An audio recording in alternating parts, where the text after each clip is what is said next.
North पब्लिकेशनच्या educational चॅनलमध्ये मी तुमचं स्वागत करतो. तर आपण प्रत्येक व्हिडिओमध्ये वेगवेगळ्या प्रकारचे गणित, त्याचप्रमाणे परीक्षेला जास्त जे पडलेले गणित आहेत त्यांची आपण रिव्हिजन घेतो. त्याचप्रमाणे ते गणित सोडवण्याच्या वेगवेगळ्या पद्धती आहेत त्याचा पण आपण अभ्यास करतो. तुम्हाला वेगवेगळ्या प्रकारच्या क्लिप्त्या किंवा वेगवेगळ्या प्रकारचे ट्रिक दिले जातात की तुम्ही ते गणित कमीत कमी वेळात कसे सोडवताल.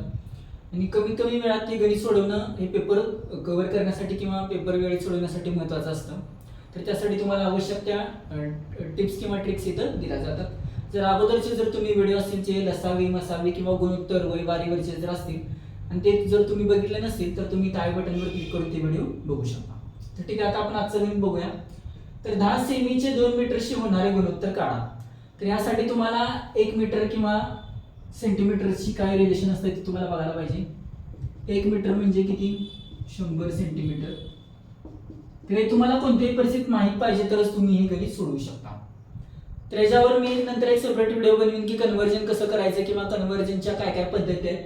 तर तो व्हिडिओ तुम्ही नंतर बघा जेव्हा मी अपलोड करेन.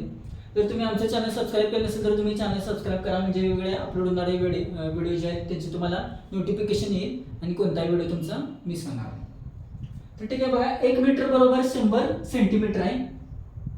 आता आपल्याला 2 मीटर काढायचं आहे. 2 मीटर म्हणजेच काय?